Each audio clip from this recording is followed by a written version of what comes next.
The last 3 nights have been very tough for some of us. We didn't go home. We spent our night in different places, and it wasn't nice because you can't move outside the corridor. You're actually in home prison. It was like a house prison. And we came today to the police to avail ourselves because they were almost kidnapped me on Friday. But since now we are free and we're free to go home, we're asking the IG Kome to obey the law and to give us protection tomorrow. Tomorrow people are going to the streets. Whether he likes it or not, people must reject the finance bill. That's the message. I know the president is demanding that, not demanding rather, excuse me, the president has said he wants dialogue. And it's true, Kenyans want dialogue.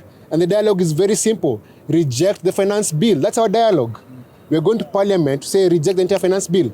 Will the government be paralyzed if we reject the finance bill? No. There's last year's budget. We don't have to have new taxes. What Kenyans have a problem with is budgeted corruption. The money that we've been told is going to pay debt. Who are we paying? They came into office, said that money was stolen. They're not going after those thieves. They are quitting thieves every single day.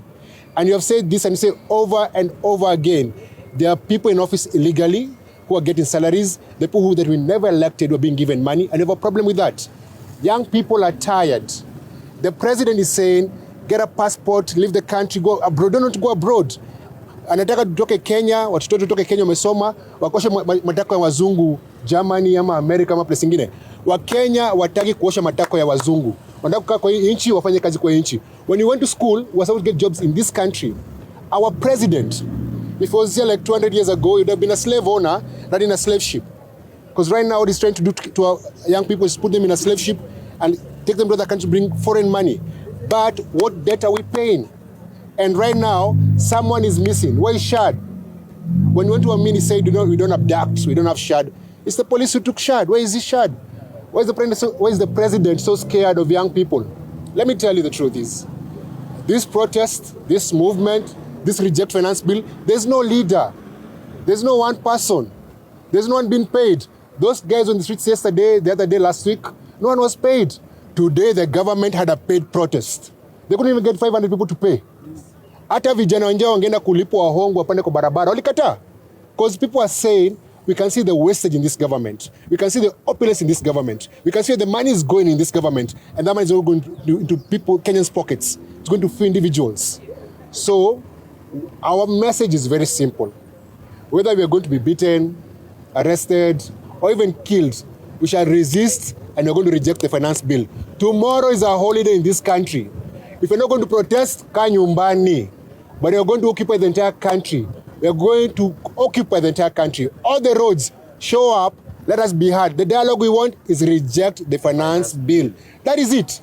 And if the country is broke, reduce salaries. Stop traveling all the time.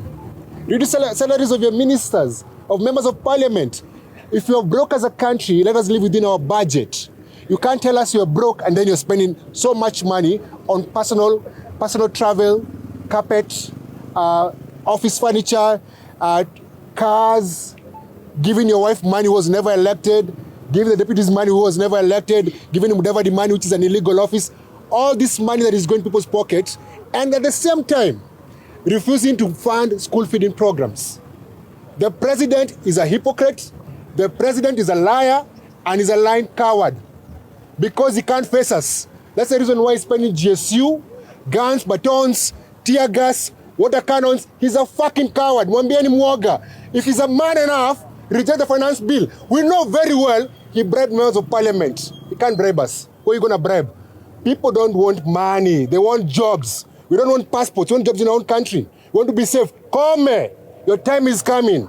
Even if you're a coward, you are in that office. It's independent. Why are you killing our brothers and sisters? Why are you doing that? Tell the president, people are angry because you can see through his lies. And the chickens are coming home to roost. Guess who's Gen Z? Those young police officers, those young army officers, those are the Gen Zs. You should be very afraid of them. Me, I'm old. I'll go pay vijana. Because of vijana, they are not their parents. They are not cowards. They are going to fight him wherever he is. Mr. President, killing us, arresting us, whatever you want to do with us, won't change anything. You promise people jobs, give them jobs, not passports. You promise people jobs, not prayers. We don't want prayers. Fuck your prayers.